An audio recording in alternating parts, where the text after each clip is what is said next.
አንዳንድ ነገሮችን ከፖለቲካ ውጪ ብናደርጋቸው ጥሩ ነው። ማለት የሰለጠነ ፖለቲካ እንደዛ አይደለም። ሁሉንም ነገር ለፖለቲካ ፍጆታ መጠቀም ደስ አይልም። ለምሳሌ አፋብን ቅድም ያወራነው ጉዳይ ላይ አርሲ ላይ ስለ ሞቱ ኦርቶዶክሳውያን መግለጫ ወጥቷል። እኔ ግን የኦላን ያቀረብኩላችሁ የአፋብንን አላቀረብኩላችሁ።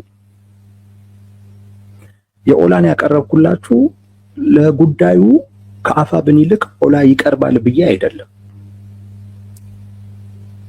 የአፋብን መግለጫ ስለሚያሳፍር እውነቴን ነው የምላችሁ። እዛው አጠገቡ ከራያ ወደ 60,000 የሚጠጉ አማራዎች ተፈናቅለዋል።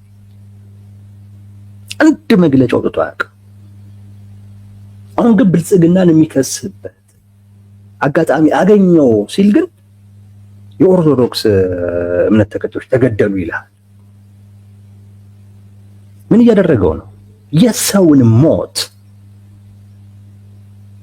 ሰብአዊነት ተሰምቶት አይደለም እያስተጋባ ያለው፣ የፖለቲካ ትርፍ እያሰላ ነው።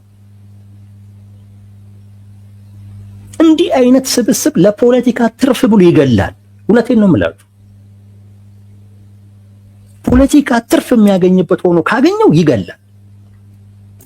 እንኳን ዝም ሊል አይደለም ሊገሉ ይችላል። ለዛ ነው ያላቀረብኩት። 60,000 አማራ ከራያ ተፈናቅሏል በቲፒኤልኤፍ አንድ መግለጫ ነው። እዛ ጋር ኦርቶዶክሶች ሞቱ እና ኦርቶዶክስነታቸው በልጦበትም አይደለም፣ ከአማራነታቸው ኦርቶዶክስነታቸው በልጦበትም አይደለም።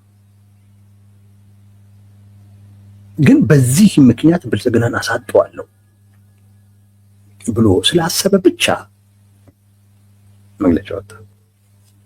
አያችሁ፣ የሰዎችን ሞት ለፖለቲካ ፍጆታ መጠቀም አዝኖ አይደለም፣ አፋብ ተቆርቁሮ አይደለም፣ ይሄ መሆን የለበትም ብሎ አይደለም መግለጫውን ያወጣው። ይጠቅመኛል ብሎ ነው። የማይጠቅመው ሆኖ ግን ሲያገኝ ሞት ይረሳል። ኢቭን አማራዎችም ቢሆኑ ኢቭን ኦርቶዶክሶችም ቢሆኑ የማይጠቅመው ከሆነ ይተዋቸዋል።